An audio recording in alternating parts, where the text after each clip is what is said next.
The wind moved like breath across the open plain, low and long and cold enough to peel bark from dead trees. Snow clung to the edge of the horizon, a slow, creeping tide that had not yet broken, but promised it would. A wagon wheel creaked, lonely in the stillness, and birds had long since flown from the hills. Winter was coming, not in its fury, but in its silence. And silence was the cruelest thing of all. She stood at the edge of town wrapped in a fraying shawl, hands tucked under her arms, her fingers stiff with chill and shame. The dirt beneath her feet was frozen hard. Her boots, cracked at the seams, no longer held the warmth. 32 winters had she survived, and yet it seemed this one would finally break her. No one said her name. No one looked her way. They called it a treaty wedding, though there was no lace, no feast, no preacher. Only a line of women, settlers' daughters and widows, stood side by side in front of the general store, eyes downcast, mouths closed. The Apache delegation had arrived 2 days past, their horses lean and their coats worn with use but well kept, heads held high beneath the insult of staring eyes. The truce was fragile. Too many dead on both sides, too many raids and burnt fences, too much grief in too few years. So the elders, white and brown alike, agreed on a trade that no one would name aloud: women for peace. She'd stood at the end of the line, not because she chose to. Her father had placed her there without a word. He'd spit before walking off. The other women were young, one barely past 15, their faces bright with fear, their hands trembling like leaves. But the men had watched them, talked of teeth and childbearing hips, and what names would sound right in Apache tongue. No one looked her way. Once, she'd been promised to a boy with soft hands and long lashes, who'd kissed her behind the grain mill and called her clever. But that was a decade and a heartbreak ago. He'd married a girl of 18 last spring. She'd worn blue ribbon in her hair. Her belly now swelled with promise, while the woman he left behind carried nothing but silence. When her turn came, no man stepped forward. The Apaches stood still as stone, their eyes unreadable, saying nothing. The settlers murmured, laughed softly, some shaking their heads. Too old. Her cheeks burned, but she kept her eyes straight ahead, jaw locked. The sheriff scratched the back of his neck, glancing toward the war chief as if to say, take her or don't. But he said nothing aloud. It was the third man in the Apache line who finally stepped out. Younger than the rest, broad across the shoulders, but not tall. A scar curved like a crescent moon beneath his right eye. His gaze lingered, not on her body, not on her age, but on her face, as though he were searching for something. Not beauty, not youth, something quieter. He gave a single nod. The treaty was satisfied. She was given no time to say goodbye. Not that anyone lingered to offer farewells. Her father's back was already retreating, his shoulders hunched, as if from weight he'd carried long enough. A rough wool blanket was thrown across her shoulders by someone she didn't see. The wind tugged at it like a hand. They rode out before noon, the sun an indifferent eye above the prairie. Her new husband, if that was what he was, did not speak. He offered her a horse, brown and sure-footed, and tied her pack with careful, practiced hands. She rode behind him in silence, her eyes on the narrow line of his back, wondering if she'd ever speak her language again. There was no violence, no raised voice, no cruelty, only silence. That was worse. They traveled for 2 days, stopping beside frozen creeks, where he made fire without asking her help. He passed her dried meat, thick with smoke and salt, and a tin cup of broth. She ate it, not out of trust, but because hunger had long taught her to value what was given. At night, he slept apart from her. He laid his blanket near the horses, his back to her, leaving her the fire. It unnerved her, that quiet. She had steeled herself for roughness, for dominance, for the grim performance of a man who thought her a prize. But he looked at her only when necessary, and then as one might look at an early frost, something to be noted but not blamed. When they arrived at the village, it was not what she had feared. Not cages or chaos, not primitive huts and angry stairs. It was smaller than she imagined, built along a dry arroyo, with homes shaped low and firm into the earth, ringed by thin trees and smoke rising like breath into the blue. Children darted between the trunks, laughing. A woman carrying firewood nodded as they passed. The man, her husband, did not announce her. He did not claim her. He led her to a small home set slightly apart from the others. He opened the door with his hand on the top beam to avoid hitting his head. Inside it was dim and clean. A bedroll on one side, a woven mat on the other, a small fire pit in the center with ash already cold. He gestured to the mat. Then he left. No command, no touch, no word. She sat down slowly, blanket still wrapped around her, eyes fixed on the faint line of light at the door. And then, for the first time since childhood, she wept. Not loud, not broken, just the slow, aching kind, where the tears come not from one wound, but from many. She cried for the years, the lost love, the cruelty of strangers, the kindness of none. She cried because he had not claimed her, had not spoken, had not taken her hand or her name or her voice. Because somehow that cut deeper. The door creaked hours later. He stepped in and set a bowl beside her without looking, thick with stew, its scent rich with herbs. Then he left again. The fire crackled in the pit. She lifted the bowl with shaking hands. The first bite burned her tongue, but she didn't stop. Warmth filled her chest where sorrow had settled. Outside, the wind was still moving. But inside the earth home, the silence had changed. It was no longer empty.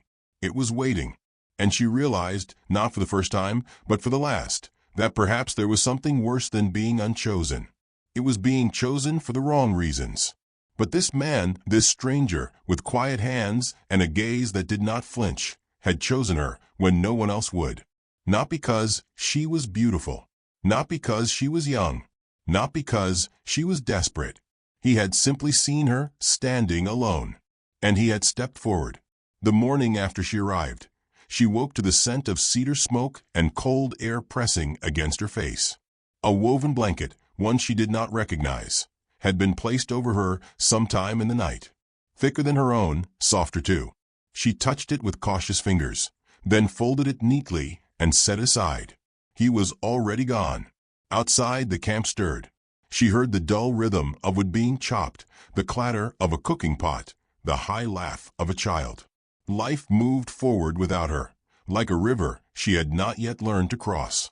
She sat still on the mat, knees drawn to her chest, eyes on the thin seam of light beneath the door. No one called for her. No one told her what came next. He returned sometime before noon, carrying a small bundle of firewood. His steps were quiet, measured, and when he stepped inside, he did not meet her eyes. He placed the wood beside the pit and began to build the fire. She watched him, tense and unmoving, until the first tongue of flame flickered to life. He poured water from a clay jug into a tin pot and set it near the edge of the fire. Only then did he glance at her. "You may warm your hands," he said, voice low and even, as if he were speaking to the wind. His English was careful, thick with the edges of another language, but not hesitant. He turned back to his task before she could reply. She obeyed, more out of instinct than trust. The fire's warmth stung her fingers at first, numb from the cold. He placed a second pot beside the first, this one giving off the scent of wild onions and some kind of dried meat she didn't know. The room filled slowly with the smell, comforting in its unfamiliarity. "I don't know your name," she said after a long pause. He glanced at her again, then stood and crossed to the far wall where a wooden bowl sat. He washed his hands in silence. "Cohen."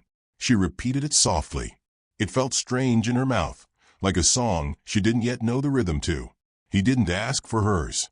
But after a moment, she gave it anyway. "Sarah." He nodded once, not in greeting, but in acknowledgement. The water boiled. He ladled soup into 2 bowls and handed her one. She took it carefully. Their fingers did not touch. The meal passed without words. He ate without haste, neither ignoring her nor studying her. Just present. Solid. Like a tree that doesn't care whether it's watched or not. Days fell into a rhythm.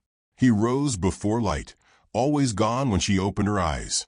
He returned near mid-morning with firewood or fresh water, and in the evenings he cooked. She learned to sweep the floor of their little home, to lay out the blankets, to dry the herbs he left hanging above the door. He never touched her, never asked anything of her. But he noticed. When she left the stew untouched one night, he brought her berries the next day, tart and wild, but easier to eat. When she coughed, he left a small jar of pine salve beside her bedroll. Not a word was said about it. Sometimes he sat across the fire from her and carved little shapes out of wood. A bird, a turtle, a bear with its head tilted toward the sky. She watched him work, the careful movements of his hands, how he never rushed. The air between them was soft, full of silence that didn't weigh as much as before. She met the old woman a week later. Sarah had wandered outside, unsure where to go, when the woman approached. Wrinkled and bright-eyed, her hair streaked with silver, she carried a woven basket of herbs. She said something in Apache Sarah didn't understand, but then placed a warm hand on her shoulder and smiled. "Sister," she said in English, tapping her own chest, then Sarah's. "Sister." The word struck deeper than it should have. The woman led her to a small bench by the central fire and handed her a cup of tea, sharp with something like mint but deeper. They sat in companionable quiet. A few children wandered by, giggling and shy. A young boy with light brown curls and a quick grin spoke English better than the rest. "You're the woman he chose," the boy said. Sarah glanced at him. "He didn't know me." "He didn't need to," the boy shrugged. "Cohen watches people like trees do, quiet, but deep." She wasn't sure what to make of that. Later that day, she returned to their shared home and found a small folded piece of leather on her mat. Inside was a bone needle and sinew thread, along with a torn pair of gloves, his gloves. She understood the offering. She mended the tear by firelight. When he returned and saw them, he paused. Then, after a long moment, he nodded. Not a thank you. Something gentler than that. She began to wonder what his silence held, not absence, but care. A man who asked nothing, but gave without notice. Who built warmth, not with words, but with the simple act of remembering what someone needed. Still, she didn't know him. She didn't know if he laughed, if he dreamed, if he thought her foolish or plain. One evening, she spoke without planning to. "Why did you choose me?" The question hung between them. He didn't answer right away, just sat by the fire, turning a carving in his hand. A fox this time, lean and delicate. "Because you looked like someone who would not survive if she was pitted." She blinked. He met her eyes, and something in her chest folded inward. Some old, tired piece of armor crumpling. She had not cried since that first night. She did not cry now, but the weight of what he said pressed against her like a hand between the shoulder blades. Not cruel, just steady. That night, she dreamed of snow falling not with violence, but with softness. In the dream, she stood alone in a clearing, and someone reached for her hand, not to lead her, not to rescue her, but simply to say, "You are not alone here." When she woke, she was still in that little earth-walled home, still wrapped in borrowed blankets, still unsure. But for the first time, she felt something other than unwanted. She felt seen. And that was a dangerous thing to feel, because it could grow, because it could be taken away. Still, when she looked at Cohen's sleeping form across the fire, she didn't look away. Not this time. The cold cracked harder that week. Even the creek turned to glass by midday, and breath left the lips like smoke from a dying lantern. The kind of cold that found the spaces between bones, where sorrow hid. Sarah moved slower in it, her joints aching in a way she hadn't yet admitted out loud, even to herself. She stirred stew with the same hand that once shelled peas beside her mother's porch, back when she thought a life had a clear beginning, middle, and end. Cohen came and went like always, his presence a steady rhythm she had come to rely on. He never lingered when she didn't speak, but he never left her entirely alone, either. There was always some offering left in his wake, a new bundle of wood, a handful of juniper berries, a repaired buckle on her satchel. She never heard him do these things. She only discovered them. That morning, she dropped a clay bowl by the fire. It cracked on the stone with a sharp sound, spilling warm broth across the mat. She knelt down to gather the shards, muttering apologies to no one. Her hands trembled. Not from fear. Not anymore. just weariness. He was beside her in 3 steps. She didn't hear him approach, only felt his shadow, and then the warmth of his body kneeling across from her. Wordlessly, he reached out and picked up the largest piece of the bowl. "It is only clay," he said, gently setting it aside. His voice was quieter than usual. Or maybe the air had simply gone so still, she could hear the sorrow in it. She sat back on her heels, breath tight in her throat.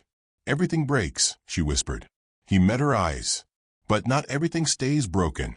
Something in her cracked then, not like the bowl, but deeper, quieter, like frost melting from a window in the first morning sun. That night, they sat by the fire for longer than usual. Neither of them spoke for some time. The flames danced low, casting long shadows across the packed dirt floor. She cleared her throat. "I wasn't always unwanted." He didn't flinch at the confession, didn't offer comfort, just waited. "There was a boy once. I was 17. He said he'd marry me. Said my laugh was the sound of spring arriving." She gave a bitter little smile. "But seasons change." "What happened?" Cohen asked. "He wanted a farm and a wife who would give him 6 children before 25. I turned 22 and still no children. So he married Marianne Barnes instead.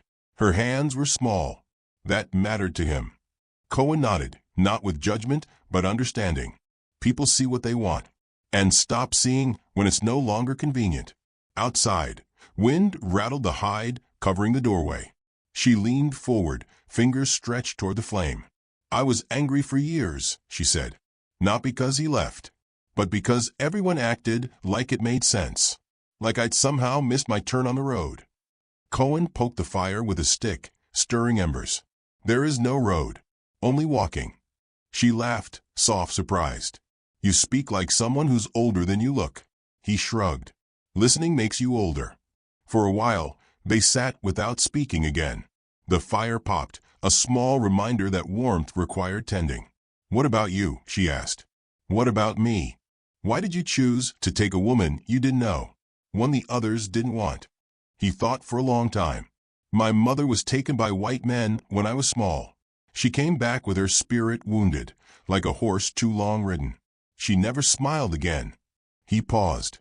"I learned to watch people, to see the shadows behind their eyes. You stood like someone who had lost many things, but still stood." She blinked, then looked down at her hands. "That's not strength. That's just surviving." He shook his head once. "No, surviving is the shape strength takes when no one's watching." The words settled into her like warmth in marrow. Days passed, and they began to share more. Not everything, not loudly, but enough. She taught him how to patch sleeves with tight, even stitches. He taught her the names of the stars in his language. She traced them with her fingers in the air above their fire. He carved a small deer one evening and gave it to her, without a word. It had long legs and soft eyes. She kept it tucked beside her bedroll. Each evening, she looked forward to the sound of his boots on the frozen earth, the way he knocked gently on the post before entering. Even though he didn't have to, his presence no longer startled her. It steadied her. One morning, the old woman, she had learned her name was Tansy, came to fetch Sarah early. The wind bit at her cheeks, but she followed without question. They walked beyond the cluster of homes, into a grove where a small spring trickled beneath ice. Tansy placed her hand over Sarah's heart. "You are here," she said in soft English, then gestured to the earth. "Not only in body. You have arrived." Sarah didn't understand at first, but later that night, as she stirred the stew and waited for Cohen's return, she realized this place had stopped feeling like a sentence. It had started to feel like a beginning. That evening, Cohen came in with a small bundle wrapped in deerskin. He unwrapped it and set it beside her, a necklace of bone beads and carved stone, modest but carefully made. The center stone was smooth and oval-shaped, with a single etched mark across it. She looked up at him, unsure. "It is a name," he said. "What does it mean?" "Snow that stays." She touched the stone, heart suddenly fragile. "Why that?" "Because you didn't melt. Not even when everything wanted you to." Her throat closed. She didn't speak. Instead, she fastened the necklace around her neck with slow fingers. That night, they didn't sit across the fire from each other. They sat side by side, not touching, not yet, but near enough that their silences no longer felt separate. Near enough that, for the first time in years, she didn't dream of being left behind. The days softened, not in temperature. Winter still ruled the land with brittle hands, but in something quieter. The way she walked without keeping her arms folded across her chest. The way Cohen sometimes hummed under his breath while tending the fire, a tune with no melody but meaning in its tone. Their silences had grown warm, familiar. She no longer flinched at footsteps. She no longer looked toward the door, wondering who would enter next. She wore the necklace every day.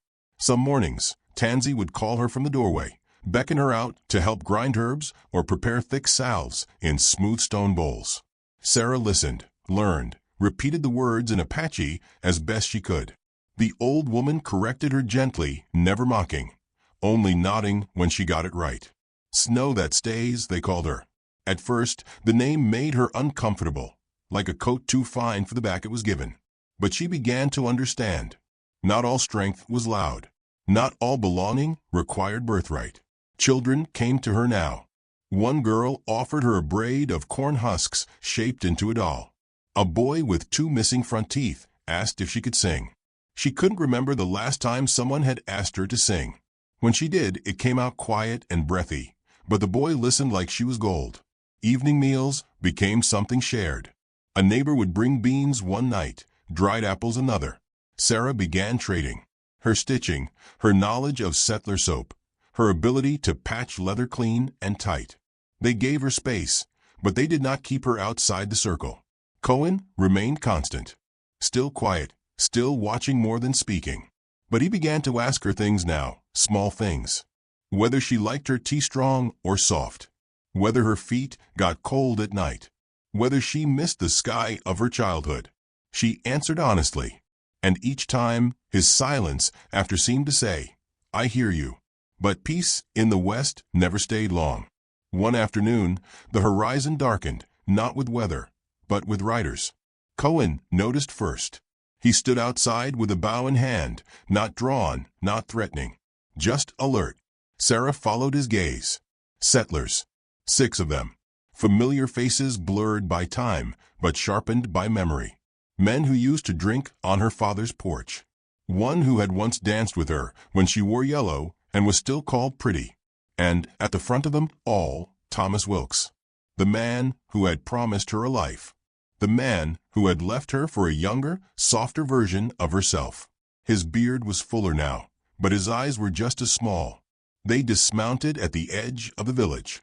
Cohen didn't move. Sarah stepped out behind him, heart drumming like hooves on hard dirt. Thomas saw her and smiled the way a man does when he assumes the world will still bend to his comfort. "Sarah," he said, as though tasting something sweet. "Well, now there's a sight. I'd wondered where you'd gone." "I wasn't hiding," she replied, voice even. "Didn't say you were. But folks back home were worried. They thought maybe you'd been taken against your will. I told them I knew you. You weren't the type to run." "I didn't run." He stepped forward slightly. "You don't belong here, Sarah. These people, they're not your kind. Come back. We can make things right. I can fix what your father did." She stared at him. The audacity of the offer sat heavy in her throat. "Make things right?" Cohen stood still as a stone at her side. "I don't need you to fix anything," she said. "And my father didn't do anything I didn't survive." Thomas frowned, confused by her steadiness. "You're not thinking straight. This place, it's wild. You can't mean to stay." "She stays because she chooses," Cohen said, his voice calm but clear. "Not because she is made to." One of the men behind Thomas scoffed. "She ain't even one of you. You don't get to keep her like a dog on a leash." Sarah stepped forward, past Cohen. "No one keeps me," she said. Thomas's eyes narrowed. "You think this is a life? Hiding in mud huts with savages? You could come back. Be a proper wife. There's still a place for you." The old shame flickered. The old pain. But it did not root itself this time. "I was a ghost in that town," she said. "Unwanted. Forgotten. Here, they gave me a name. Thomas's jaw clenched. Sarah. Snow that stays, she corrected. That's who I am now. The chief emerged then, flanked by elders. No weapons drawn, just presence. The settlers shifted uneasily under the weight of that gaze. Cohen leaned in slightly, voice only for her. You can go, he said, if that is what your heart asks. It broke her, the softness in it. The way his eyes held no plea, only respect. He would not fight for her like a prize. He would let her go, even if it tore him. She turned to him, chest aching. I'm already where I belong. He blinked, slowly, like something in him had loosened. Thomas looked at her once more, but there was no triumph left in his face. Only a bitterness he couldn't swallow. They left before sunset. No one cheered. No one cried. But when Sarah stepped back inside their home, she did not sit across the fire. She sat beside him. She leaned into his side and rested her head on his shoulder. And for the first time since the cold began, she felt warm all the way through. Night came like ink spilling slowly across the sky. The fire burned low in the hearth, casting long, breathing shadows against the curved walls of the home she no longer thought of as borrowed. Sarah sat with her knees pulled close, the soft hum of burning juniper filling the room. Her fingers traced the carved stone at her neck. Snow that stays. Her name now, not one given out of politeness or shame, but one earned. Cohen sat beside her, mending a cracked bough with quiet hands. He did not ask about the riders. He had not spoken much since they'd left. But his silence was not cold. It was the kind that held space open for truth. She watched him, the way his brow furrowed slightly in focus, the scar beneath his eye catching the light, just barely. Every piece of him seemed shaped by intention, as if nothing had been wasted in the making of the man. No cruelty, no vanity, just purpose, quiet and whole. I used to think love had to look like fire, she said, voice low. He paused, not startled, listening. I thought it had to sweep through like a storm, leave you breathless, ruined, burning. Cohen said nothing, but she felt the stillness in him grow deeper, awaiting. But fire like that leaves nothing behind, she continued. It devours. He set the bough down and turned to her. His eyes, dark and steady, held no question, only invitation. This, she said, gesturing to the space between them, feels like coals that stay hot through the night. A warmth that doesn't demand, only remains. He reached for her hand. Not fast, not desperate, just a steady offering. She placed hers in his. The silence that followed was not empty. It was peace. But peace in the West, like spring thaw, was delicate, beautiful, brief, and always at risk. They came before dawn. The thudding of hooves woke her. She rose before thought reached her limbs, pulling on her shawl as the first yell cracked the silence. Not Apache, English. Too many voices. Too many shadows moving fast across the frost. Cohen was already at the door, bow in hand, back straight. She followed him outside. The settlers had returned, but not with words this time. Guns gleamed in the half-light, faces masked with cloth, rage burning hotter than reason.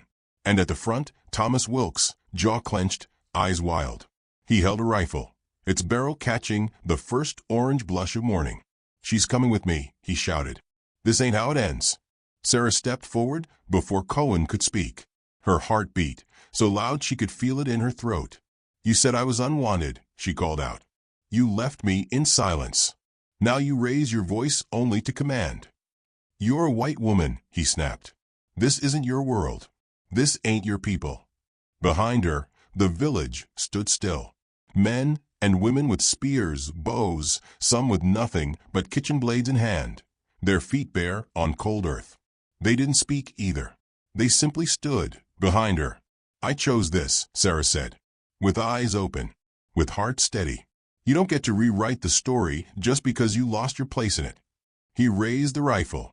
Cohen stepped in front of her. No, she cried, grabbing his sleeve.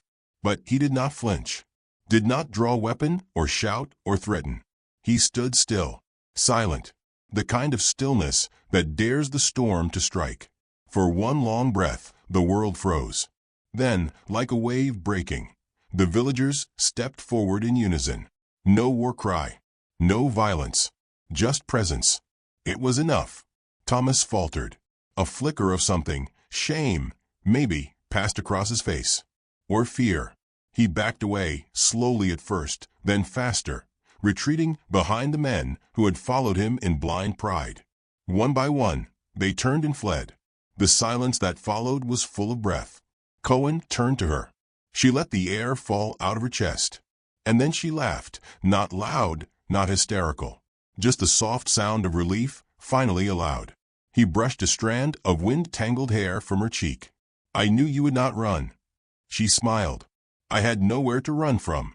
Inside the home, the fire still flickered. She led him back to it. No words needed now. She unwrapped her shawl, sat, and took his hand again. For a long while, they watched the flames. Later, she would write of this moment in letters never sent, thoughts captured on paper for no one but herself. How love, when true, did not roar. It waited. It warmed. It did not claim. It chose. And she had been chosen not in spite of her years, or because she could be shaped, but because she stood whole. In time, they built a life with small rituals, tea at dawn, stories shared by the fire, fingers touching only when needed, but always sure. And though the world outside their valley changed, the name remained. Snow that stays. The woman who had not melted. The woman who chose the firelight, and was finally chosen in return.